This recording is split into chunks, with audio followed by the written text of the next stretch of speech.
President, I also rise today with the bittersweet task of saying farewell to my trusted partner for the state of California, Senator LaFonza Butler, as her tenure here in the Senate with us comes to an end in the coming days.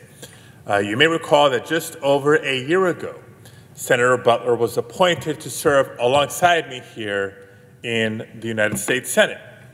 I remember it vividly. In just a matter of days, she received a call from Governor Newsom, accepted the appointment, traveled to Washington to take the oath of office, and introduce herself to the nation.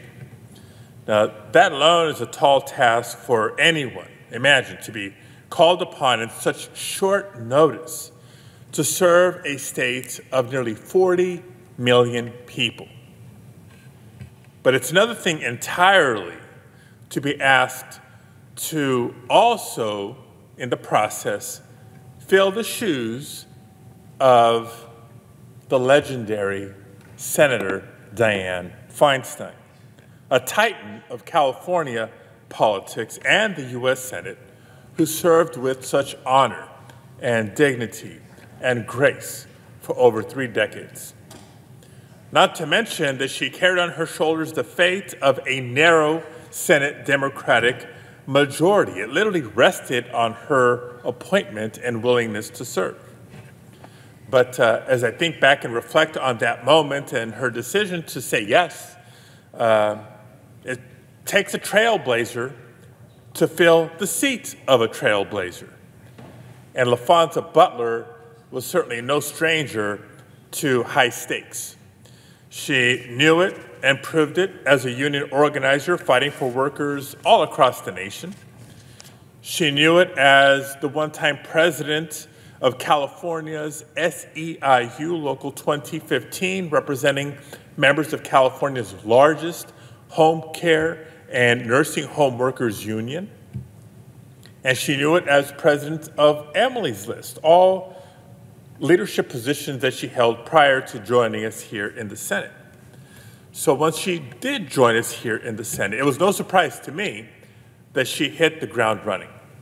She immediately set up an office and built a team of more than capable and passionate public servants that would help her and my office, frankly, we're a tag team after all, serve the people of California.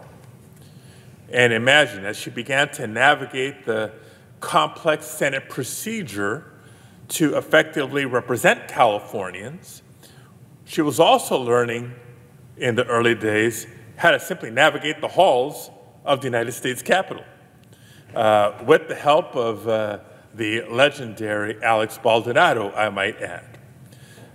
I was honored to serve alongside her here in the Senate, to offer her advice when I could, and even lend staff assistance.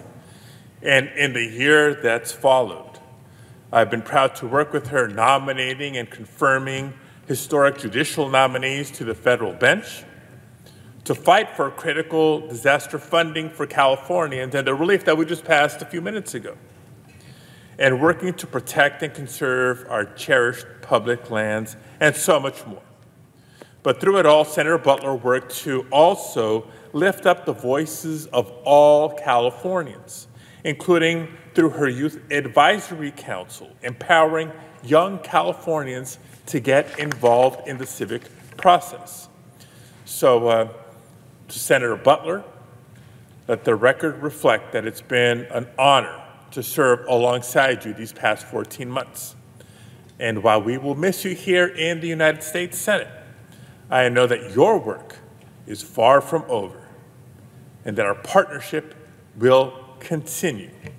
And I have no doubt that I will see you in the trenches. Thank you, Madam President. I yield the floor.